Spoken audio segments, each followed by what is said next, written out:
Cooperation Organization, though it is increasingly seen for it. And this has prevented it from in having sufficient role in the anti-terrorism efforts under the Shanghai Cooperation Organization. Like the special structure, the regional anti-terrorist structure, which is formed under the Shanghai Cooperation Organization, engages all the members of the Shanghai Cooperation Organization in having a very joint efforts to counter terrorism. But then India has only an observer status, and so because of that, India has not been able to be very active in this anti-terrorism effort. So getting a permanent membership status in ISU will be in its interest, and we have to see what will happen in the future. So I would like to conclude by saying that the pivotal position that these Indonesian regional states occupy in the strategic calculus of the drawing powers like India and China, and even the US and Russia, has revealed the importance of Central Asia in today's world. However, though the geopolitical situations have altered greatly, Mackay's heartline theory is still relevant in explaining this realism. And if Mackay had based his theory mainly on geopolitical realities, now this theory should be reconceptualized in a combination of geopolitical and geo-economic lines. Thank you. I would want to comment on something that is, as far as Turkmenistan is concerned, you told that India-Turkmenistan relationship has been underperforming.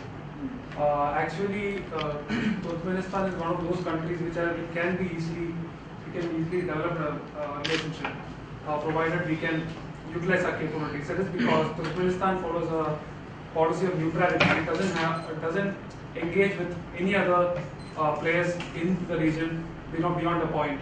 It is not ideologically tied to any other nation like China or Russia or even US. So in that case, we have that advantage in the case of Turkmenistan.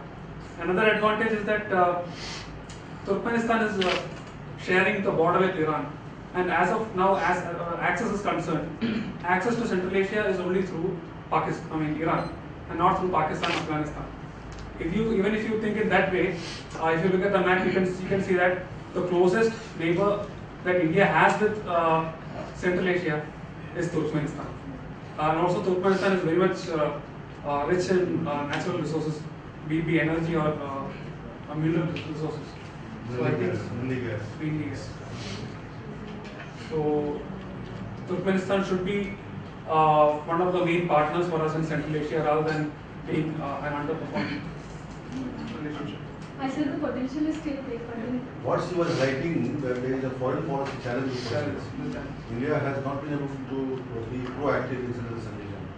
That is why whatever evolution you are seeing in terms of maintaining a relationship with Central region, Kazakhstan and Uzbekistan, these two countries in Asia, they are highly rich in oil and gas. Kazakhstan is rich in oil. Uzbekistan is rich in gas. That is the challenge you are writing. What about US's role in the entire Central Asian region? Isn't that also kind of a challenge to China? Because they're trying to come in, they're looking at West Asia, they're trying to reduce the dependence on West Asia as well and looking at Central Asia. So, in that sense. US still, though it has declared a phased withdrawal from Afghanistan, that it will be still out there. It won't disappear completely from the strategic scenario. So it's not that China has a primary position in Central Asia, but USA still will have a major position in Central Asia. But then China does not really try to directly conflict or directly confront United States in this region. But then within the ambit of the strategic stability which the presence of these regions impart, it will silently try to evolve itself. And maybe once it acquires its capability, it will just continue.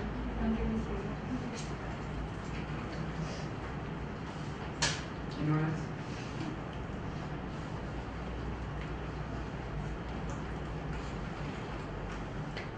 So let's thank